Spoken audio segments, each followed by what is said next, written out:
설화야담을 찾아주셔서 감사합니다. 건강하시고 좋은 하루 보내세요. 지금 구독하시고 오늘 야담 바로 들어보시죠. 살기 위해 나무를 파헤친 원님.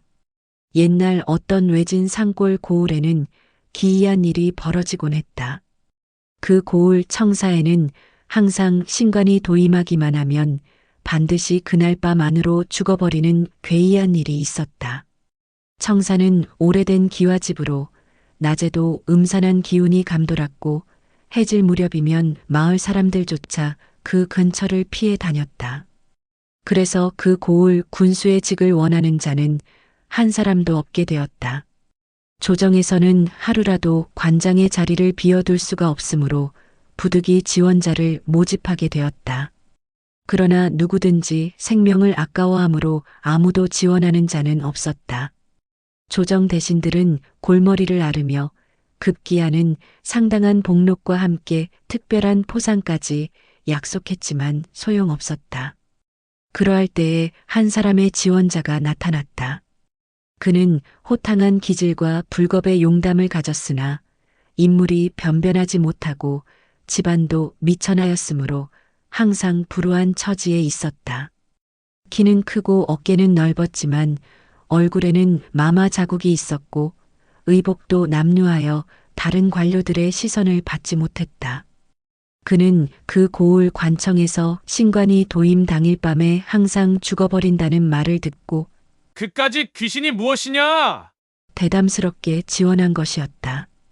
조정에서는 다른 선택의 여지가 없어 아무 이해 없이 그자를 그 고을 군수로 임명하였다.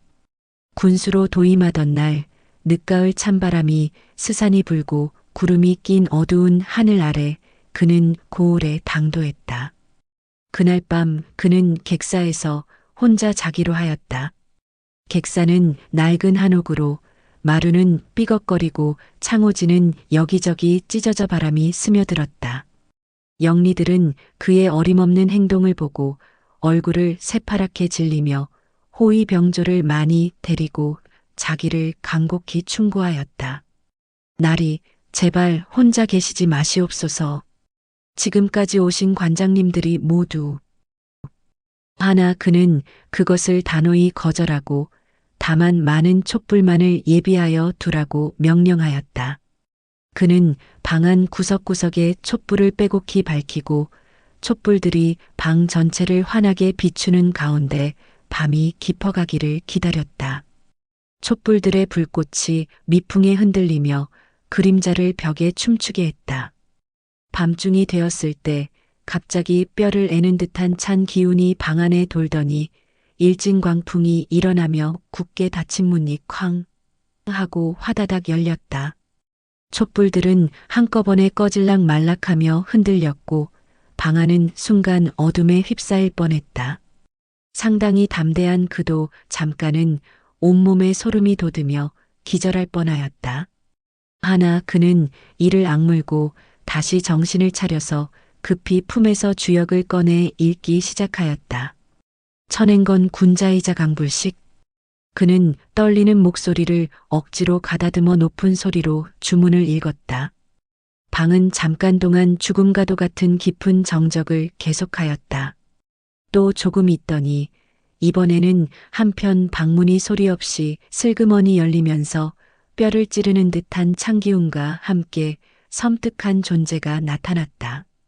머리를 산발하고 전신에 시커먼 피를 흘리며 두 눈에는 핏발이 서고 입에서는 신음소리를 내는 요괴가 그의 눈앞에 우뚝 서 있었다. 그 모습은 이승 것이 아니었다. 그는 온몸이 떨렸지만 연애 주문만을 더욱 높이 읽었다. 건개 초구 잠룡무룡. 그 요괴는 허공에서 한참을 배회하다가 다시 사라지고 주위는 다시 조용해졌다. 세 번째, 이번에는 어떤 여인의 가느다란 소리가 문 밖에서 들려왔다. 그 목소리는 애절하고도 슬펐다. 방 안에 있는 사람을 간절히 부르는 소리였다. 그는 두세 번 생각하며 목구멍이 마르는 것을 느꼈다. 그러나 용기를 내어 누구냐? 곧 떨리는 음성으로 대답하였다. 여인은 애원하는 듯한 말소리로 대답했다. 나는 귀신도 아니요, 사람도 아니나 원호할 말이 있으니 문을 열어주시오. 그 목소리에는 깊은 한이 배어 있었다. 그는 비로소 그 요기가 원호님을 깨달았다. 그리고 온몸을 부들부들 떨면서도 대담하게 떨리는 손으로 방문을 열어주었다. 문이 열리자 달빛 아래 어떤 소복한 미녀가 나타났다. 그녀는 20살 남짓해 보였고 하얀 소복이 달빛에 빛났지만 목에는 선명한 칼상처가 있었고 거기에 아직도 칼이 꽂혀 있었다.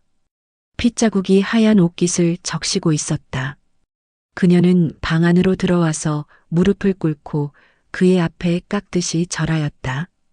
그는 여인의 정중한 태도에 겨우 마음을 놓고 무슨 호언이 있느냐? 고 물었다. 여인은 눈물을 흘리며 이렇게 호소하였다. 나는 원래 이 고을에 수청하는 기생이었습니다. 이름은 춘향이라 하옵고 나이는 20해였습니다. 통인 김서방이라는 자가 저를 탐하여 가진 방법으로 구애했으나 저에게는 정든 낭군이 따로 있어 그의 요구를 들어주지 않았습니다. 그러자 그 자가 분노하여 어느 달 밝은 밤 저를 속여 객사 뒤로 불러낸 뒤 이렇게 목을 찔러 죽이고 저의 시체를 객사 뒤 고목 속에 거꾸로 집어넣었습니다. 여인은 잠시 숨을 고르며 계속했다. 저는 억울한 죽음을 당했으므로 당시의 관장에게 이것을 호소하려고 하였으나 그분은 저의 모습에 겁을 내어 그 자리에서 혼이 나가 돌아가시고 말았습니다. 그 뒤 신관이 도임할 때마다 저를 보고 모두 놀라서 실신하여 죽어버렸습니다. 그러나 지금 나리의 담용을 보니 가히 저의 원을 풀어줄 만합니다. 그래서 이렇게 본래 모습으로 나타나서 호소하는 것입니다. 그녀의 목소리는 더욱 간절해졌다. 그 통인 놈은 저의 목에 칼을 찌른 후 저의 목숨이 채 다 끊어지지도 않았는데 고목 속에 쳐넣었습니다. 그래서 저는 지금 산 사람도 못 되고 죽은 사람도 되지 못한 채 이승과 저승 사이를 떠돌고 있습니다. 저를 죽인 통인 김서방은 지금도 이 고을의 통인으로 버젓이 살고 있습니다. 그놈을 처참하고 저의 시체를 고목에서 꺼낸 뒤 목에 칼을 뽑고 몸을 바로하여 정중히 매장해 주신다면 저는 한을 풀고 편안히 저승길을 떠날 수 있을 것입니다. 여인은 다시 한번 깊이 절을 올리고는 한 줄기 연기처럼 사라져 나갔다. 하나 그는 그날 밤 조금도 잠을 이루지 못했다. 여인의 애절한 호소가 귓가에 맴돌고 그녀의 처참한 모습이 눈앞에서 떠나지 않았다. 아침에 동이 트자 역졸들은 또 다른 신관의 시체를 수습하려고 거적대기와 상여를 준비하여 가지고 객사 안으로 조심스럽게 들어왔다. 그들의 얼굴에는 이미 체념의 빛이 역력했다. 그런데 방문을 열고 신관이 멀쩡히 살아앉아 있는 것을 보고 역졸들은 눈이 휘둥그레져 대경실색하였다. 나리께서 살아계신가요? 그들은 믿을 수 없다는 표정으로 서로를 바라보았다. 신관은 그날 곧 아전들을 불러 통인들을 모두 집합시켰다. 그 중에서 김서방이라는 통인을 따로 불러내어 엄히 고문하여 보았다. 처음에는 발뺌을 하던 통인도 곤장이 떨어지고 물고문이 계속되자 할 수 없이 시종을 낱낱이 자백하였다. 춘향을 죽인 경위와 시체를 고목에 숨긴 일까지 모두 토해냈다. 그래서 원혼의 말이 거짓이 아님을 확인하고 군수는 곧 역졸들을 데리고 객사 뒤 그 고목을 찾아갔다. 고목은 속이 완전히 비어 있었고 정말로 그 안에서 목에 칼을 찔린 채 거꾸로 박혀 있는 여인의 시체가 나왔다. 사체는 3년이 지났는데도 썩지 않고 생전 모습 그대로였다. 군수는 정성스럽게 시체의 목에서 칼을 뽑고 고을 뒷산에 좋은 묘지를 구하여 정중히 매장해 주었다. 그리고 춘향을 죽인 통인 김서방은 차명에 처하였다. 처형 당일 하늘에서는 큰 벼락이 치고 비가 내렸다고 한다. 그 뒤로 그 군수는 공정하고 어진 정치를 펼쳐 백성들의 칭송을 받으며 명관이란 소리를 듣게 되었고 가을 고을 청사의 요괴도 완전히 사라져서 다시는 괴이한 일이 일어나지 않았다고 전해진다. 진동 연려의 복수. 지금으로부터 약 100여 년 전 진동 마을에는 마을 사람들이 모두 알아주는 어떤 미부가 있었다. 그녀는 25살 남짓으로 갸름한 얼굴에 맑은 눈매를 가진 아름다운 여인이었다. 그의 남편은 산에 가서 초목을 캐어다 그것으로 생활하는 초부였다. 비록 가난하지만 부부간의 정은 깊었고 남편은 새벽이면 지게를 지고 산으로 올라가 땔감을 해다 팔아 근근히 생계를 이어갔다. 한데 그 동리에 역시 한 사람의 초부가 있어 두 사람은 항상 함께 산으로 다녔다. 이웃집에 사는 그 초부는 나이는 비슷하지만 호라비로 지내고 있었다. 두 사람은 어려서부터 알고 지낸 사이라 마치 형제처럼 지냈고 같은 산길을 오가며 서로의 안전을 챙겨주곤 했다. 그런데 이웃 초부는 동무 여편네의 미모를 탐하여 항상 무슨 흉계를 품고 있었다. 그는 미부가 우물가에서 물을 기를 때나 빨래를 할 때면 멀찍이서 훔쳐보며 밤이면 그녀를 생각하며 잠 못 이루는 날이 많았다. 시간이 갈수록 그의 마음속 욕망은 걷잡을 수 없이 커져갔다. 하루는 여느 때처럼 두 사람이 지게를 지고 깊은 산으로 갔을 때였다. 가파른 산길을 오르며 동무가 숨을 헐떡일 때 이웃 초부는 그의 힘으로써 갑자기 동무의 목을 잘라서 죽이고 그 시체를 천길 절벽 아래로 밀어 떨어뜨려 버렸다. 죽어가는 사자는 입에서 하얀 거품을 내면서 고통스럽게 숨을 거두었다. 산새들이 놀라 날아오르고 산골짜기에는 적막함만이 감돌았다. 살인을 저지른 이웃 초부는 마치 아무 일도 없었던 것처럼 태연한 기색으로 마을에 돌아와서 저녁밥을 천천히 마친 뒤에 동무집으로 찾아갔다. 아무개 집에 있는가? 하고 문 밖에서 평상시와 같은 목소리로 불렀다. 그 집 사람이 조금 놀랐을 것은 물론이다. 날마다 해질 무렵이면 제때에 돌아오던 남편이 오늘은 이렇게 밤이 깊도록 오지 않으니 웬일이냐고 그 집 여인은 걱정스러운 표정으로 되물었다. 이웃 초부는 태연하게 손사래를 치며 대답했다. 오늘 나는 좀 볼 일이 생겨 일찍 돌아왔으니. 그런데 그 사람이 왜 이렇게 늦느냐? 혹시 산에서 무슨 일이라도 생긴 것은 아닐까?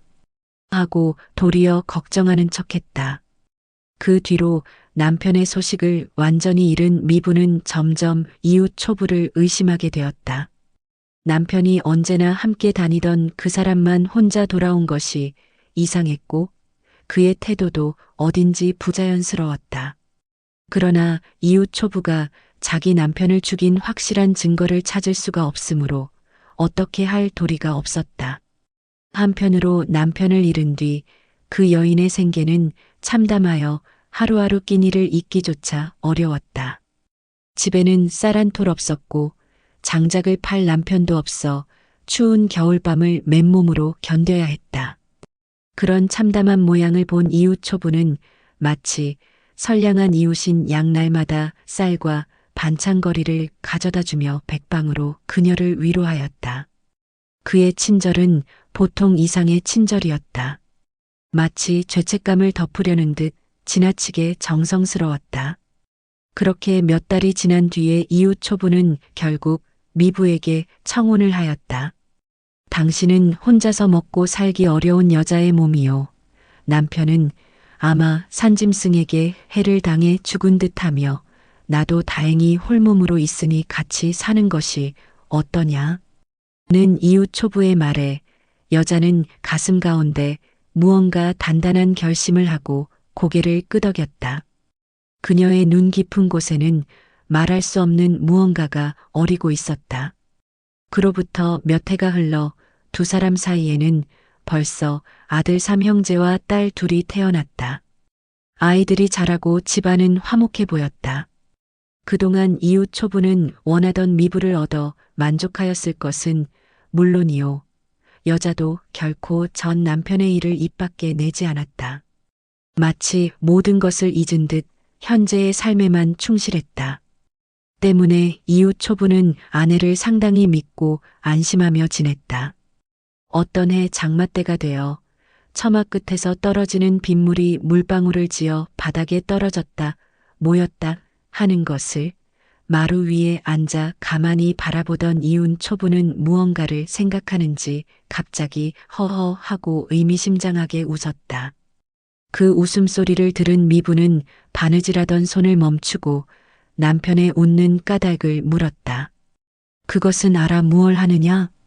고 남편은 대답하였으나 아내는 아무래도 그 웃음이 이상하고 섬뜩해서 계속 그 까닭을 파고들었다. 자녀를 낳고 사는 부부 사이에 무슨 못할 말이 있어요? 하고 안색을 변하게 하며 다그쳐 물었다. 아내의 예리한 눈빛에 마침내 이웃 초부는 입을 열었다. 그런 것이 아니라 실상인즉 너의 전 남편은 내 손에 죽은 것이다. 내가 너를 얻고자 하여 너의 전 남편을 목 잘라 죽일 때에 그놈이 입에서 거품을 내고 죽었던 것이 지금 빗방울을 보니 그때 일이 회상되어 인명이란 수포와 같다는 것이 우스워서 그렇게 웃은 것이다. 그 충격적인 고백을 들은 아내는 그 말에 아무 동요도 하지 않는 것처럼 차분하게 대답했다. 그까짓 것이 무엇이 우스워요? 하고 태연히 말했다. 그러나 그녀의 가슴 깊은 곳에는 불과 같은 무서운 복수의 결심이 이글거리고 있었다. 다음 날 남편이 평상시처럼 산으로 일하러 나간 뒤 그녀는 곧 관가로 달려가서 남편을 살인죄로 고발하였다. 수년간 품어온 원한을 낱낱이 털어놓으며 증언했다. 그래서 이웃 초부는 결국 법에 의하여 사형되었다. 남편이 처형당한 뒤 그 여인은 아이들을 이웃에 맡기고 홀로 남편의 무덤 앞에 서서 한탄했다. 나의 미색으로 인하여 두 남편을 죽였으니 내가 어찌 혼자 살 수 있느냐 하고 깊이 결심하며 목에 비단 끈을 걸어 즉시 자결하였다고 한다. 마을 사람들은 그녀의 절개와 복수를 기리며 정중히 장사를 지냈다. 이 사실이 있은 지 몇 해 뒤 창원에 부임한 어떤 신관이 말을 타고 그 길을 지나가다가 어떤 무덤 앞에서 말이 발걸음을 멈추고 한 걸음도 나아가지 않는 일이 생겼다. 군수의 말 발굽이 땅에 붙어 떨어지지 않았다. 이상히 여긴 군수가 지나가던 동네 사람에게 물어보니 그 무덤이 절개를 지킨 연려의 무덤임을 알게 되었다. 군수가 말 위에서 그 무덤을 향하여 이 연려의 절개를 기리어 연려비를 세워주겠다고 약속하자마자 신기하게도 말발굽이 떨어졌다. 그리하여 군수는 그 여인의 사적을 묘석에 새겨서 연려비를 세워주었다고 하나 지금은 세월이 흘러 그 비석을 찾을 수 없다고 전해진다. 한량의 도적 퇴치. 옛날 한 사람의 한량이 있었다. 무예에 능하고 학문에도 뜻이 있던 그는 과거를 보아 출세하려는 마음으로 서울로 향하는 길에 올랐다. 봄날의 따스한 햇살 아래 그의 발걸음은 희망으로 가득했다. 중도에서 그는 시장 어귀에 모인 사람들 사이에서 한 가지 안타까운 소식을 듣게 되었다. 어떤 큰 부자가 무서운 대적에게 소중한 딸을 잃어버리고 밤낮으로 비통해하며 눈물을 흘리고 있다는 것이었다. 그 부자는 슬픔에 젖어 흰 머리카락이 하루아침에 늘어났고 음식도 제대로 넘기지 못하고 있다고 했다. 딸을 찾아오는 사람에게는 내 재산의 반과 딸을 아내로 주겠다는 간절한 방문이 팔도 곳곳에 붙어 있었다. 그 방문을 본 한량은 의협심이 불타올랐다. 내가 그 불쌍한 여인을 구해내고 악한 도적을 처단하리라. 그는 마음속으로 굳게 결심했다. 그러나 문제는 그 무시무시한 도적이 어디에 숨어 있는지 아무도 모른다는 것이었다. 한량은 갈 길을 잃고 이 마을 저 마을을 헤매며 단서를 찾아다녔다. 그렇게 며칠을 보낸 어느 날 산길에서 그는 운명적인 만남을 하게 되었다. 노중에서 세 사람의 초립동이를 만난 것이다. 모두 그와 비슷한 나이의 젊은 무사들로 각각 다른 고향에서 왔지만 모두 정의감이 넘치는 씩씩한 청년들이었다. 서로 마음이 통한 네 사람은 큰 나무 아래 둘러앉아 술잔을 나누며 의형제를 맺었다. 하늘에는 별이 총총히 떠 있었고 그들의 우정 또한 그 별들처럼 영원할 것만 같았다. 형님들, 우리 힘을 합쳐 그 악한 도적을 찾아 처단합시다. 막내 한량이 눈을 반짝이며 말했다. 네 사람의 한량은 이렇게 도적의 집을 찾으러 떠나게 되었다. 산길을 걸어가던 도중 그들은 길가에서 처량하게 울고 있는 한 마리 까치를 발견했다. 자세히 보니 까치의 다리가 부러져 있었다. 그 까치는 눈물 어린 목소리로 자신의 사연을 털어놓았다. 사나운 독수리가 갑자기 날아와서 자신의 보금자리를 빼앗고 소중한 알까지 모두 부숴버렸을 뿐만 아니라 필사적으로 저항하던 자신의 다리까지 부러뜨리고 갔다는 것이었다. 한량들은 불쌍히 여겨 깨끗한 헝겊으로 까치의 상처를 정성스럽게 메어주었다. 까치는 고마움에 눈물을 글썽이며 그들에게 소중한 정보를 알려주었다. 은희님들, 당신들이 찾고 계신 대적의 소굴이 어디 있는지 제가 알고 있습니다. 여기서 저 멀리 보이는 험준한 산을 넘어가시면 그곳에 사람 키보다도 훨씬 큰 바위가 하나 있습니다. 그 바위 밑을 자세히 살펴보시면 하얀 조개 껍질 하나가 놓여 있을 것입니다. 그것을 조심스럽게 드러내고 보면 조개 껍질 밑에 바늘기만큼 작은 구멍이 있습니다. 그곳이 바로 그 무서운 대적이 사는 곳의 입구입니다. 까치와 정다운 작별을 고한 그들은 험한 산길을 넘어 마침내 까치가 말한 그 큰 바위를 찾아냈다. 바위 밑에 흰 조개 껍질을 들어 올리니 정말로 까치 말대로 조그마한 구멍이 나타났다. 신기하게도 그 구멍은 파내려감에 따라 점점 넓어졌고 한참을 내려다보니 그 밑으로 넓고 환한 다른 세계가 펼쳐져 있었다. 마치 땅 밑에 또 다른 나라가 숨어 있는 것 같았다. 하지만 그 구멍은 너무나 깊어서 함부로 뛰어내릴 수는 없었다. 한량들은 주변의 질긴 풀과 칡덩굴을 모아 튼튼하고 긴 밧줄을 만들었다. 그리고 서로 의논한 끝에 제일 나이 젊은 한량에게 먼저 내려가 보라고 했다. 혹시 내려가는 도중에 위험한 일이 생기면 밧줄을 세게 흔들어서 신호를 보내기로 약속했다. 제일 젊은 한량이 밧줄을 잡고 구멍 속으로 내려가기 시작했다. 하지만 아직 조금밖에 내려가지 않았는데도 사방이 컴컴해지고 무서운 생각이 들어 급히 밧줄을 흔들었다. 두 번째 한량은 절반쯤 내려갔을 때 다리가 후들거리며 무서워져서 밧줄을 흔들었다.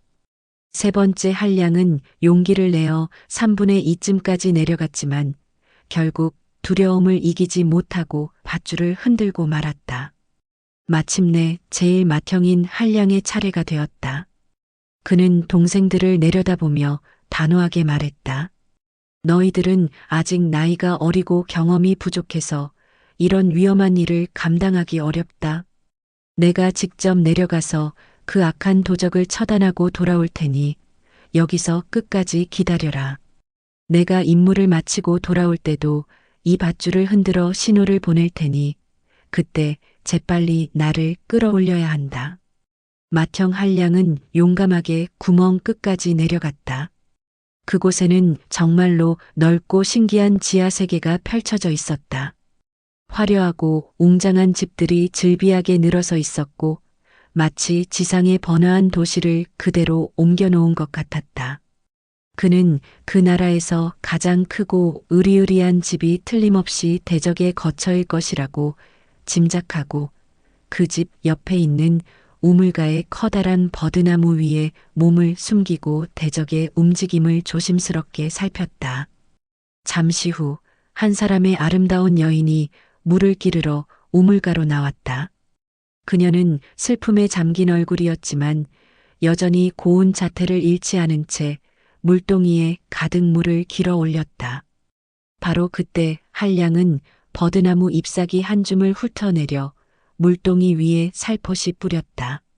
아이고, 이 바람도 어찌나 심한지.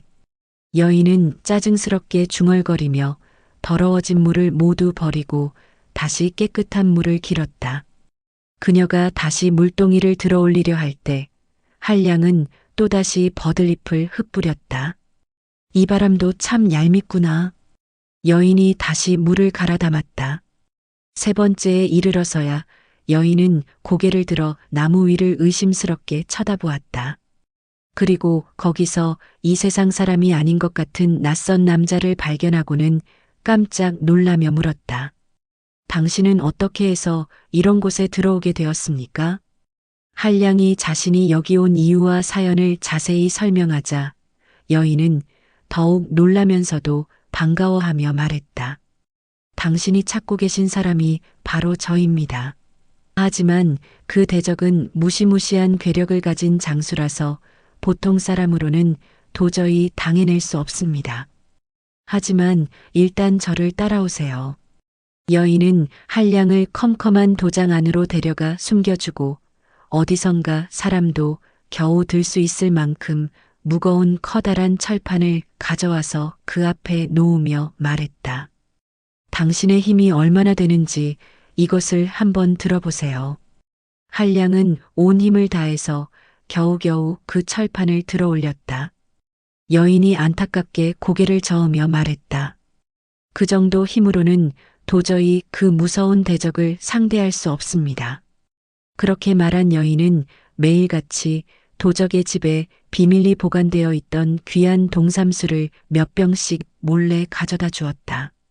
한량은 그 신통한 약물을 날마다 정성스럽게 복용했다. 며칠이 지나자 놀라운 변화가 일어났다. 처음에는 하나도 겨우 들던 대철판을 이제는 2개를 양손에 쥐고도 자유자재로 휘두를 수 있게 된 것이다. 어느 날 여인은 무시무시하게 생긴 큰 칼을 가지고 와서 긴장된 목소리로 말했다. 이것은 그 대적이 늘 사용하는 칼입니다. 대적은 지금 깊은 잠에 빠져 있습니다.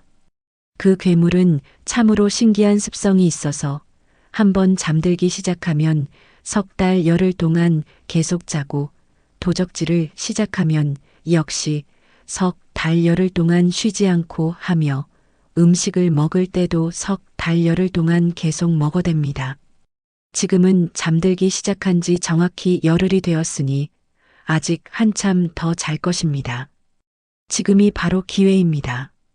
이 칼로 그놈의 목을 베어버리세요. 한량은 마음이 용솟음치며 여인을 따라 대적의 침실로 조심스럽게 들어갔다. 침대에는 정말로 무시무시하게 생긴 대적이 누워 있었다. 그런데 신기하게도 그는 2 눈을 시퍼렇게 뜬 채로 잠들어 있었다. 한량은 심호흡을 한 번 하고 온 힘을 다해 도적의 목을 내리쳤다. 그런데 이게 웬일인가?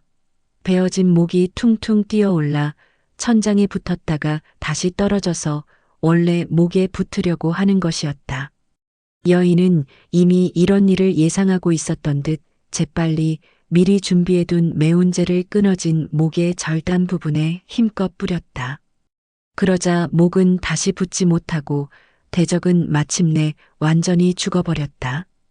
한량과 여인은 안도의 한숨을 쉬며 대적의 넓은 창고를 하나하나 살펴보았다. 첫 번째 곳간을 열어보니 금은 보화가 산더미같이 쌓여 있어서 눈이 부실 정도였다. 2번째 곳간에는 온갖 종류의 곡식이 가득 저장되어 있었고, 세 번째 곡간에는 살찐 소와 준마들이 빼곡하게 들어차 있었다. 그런데 네 번째 곡간을 열었을 때는 끔찍한 광경이 펼쳐졌다. 사람의 해골들이 산더미처럼 쌓여 있었는데 이는 모두 대적에게 죽임을 당한 불쌍한 사람들의 유골이었다. 마지막 곡간을 열었을 때는 더욱 처참한 광경이 나타났다. 반쯤 죽어가는 남녀들이 가득 갇혀 있었던 것이다. 한량과 여인은 급히 미음을 쏘어서 그 불쌍한 사람들을 정성껏 간호하며 살려냈다. 그리고 대적이 빼앗아 모아둔 금은 보화와 쌀, 소, 말 등을 그 사람들에게 골고루 나누어 주어 다시 살아갈 수 있게 도와주었다. 한량과 여인은 몸에 지닐 수 있는 만큼의 보화를 챙기고 그 여인과 마찬가지로 대적에게 잡혀왔던 다른 3명의 아름다운 여인들을 데리고 처음 내려왔던 구멍 아래까지 돌아왔다. 그리고 약속했던 대로 밧줄을 흔들어 신호를 보냈다. 지상에서 기다리고 있던 새 한량들은 형이 너무 오랫동안 돌아오지 않자 이미 대적의 손에 죽었을 것이라고 체념하고 발길을 돌리려던 참이었다. 그런데 마침 밧줄이 흔들리는 것을 보고 기뻐 뛰며 힘을 합쳐 밧줄을 끌어올렸다. 맏형 한량과 4명의 여인들을 모두 무사히 구출해낸 것이다. 4사람의 한량은 각각 1명씩의 여인을 구해가지고 그들의 부모들께 데려다 드렸다. 딸을 되찾은 부모들은 기쁨의 눈물을 흘리며 한없이 고마워했다. 그들은 약속대로 각각 딸을 한량들에게 아내로 주었을 뿐만 아니라 그들의 재산도 아낌없이 나누어 주었다. 당연히 큰 부잣집 딸은 제일 맏형인 한량이 아내로 맡게 되었다. 부자의 딸은 신혼 첫날 밤 남편에게 숨겨두었던 이야기를 꺼냈다. 저는 도적놈들에게 붙들려간 그날 밤부터 대적에게 몸을 바치라는 끔찍한 강요를 받았습니다. 하지만 저는 어떻게든 정조를 지키려고 꾀를 냈습니다. 몸에 병이 있다고 거짓말을 한 뒤 제 허벅지 살을 칼로 베어서 일부러 상처를 내어 대적에게 보였습니다. 대적은 상처를 빨리 치료하려고 온갖 좋은 약을 써서 제 상처를 낫게 했습니다. 하지만 상처가 나을 때마다 저는 몰래 다시 살을 베어 상처를 만들었습니다. 이런 식으로 지금까지 정조를 지켜올 수 있었습니다. 이것을 보아주십시오. 그녀가 치마를 걷어 올리자 정말로 아직 아물지 않은 큰 상처가 있었다. 한량은 아내의 지극한 정성과 굳은 절개에 깊이 감동했다. 그는 약속대로 처녀와 부잣집 재산의 반을 얻어서 평생 행복하게 잘 살았다고 한다.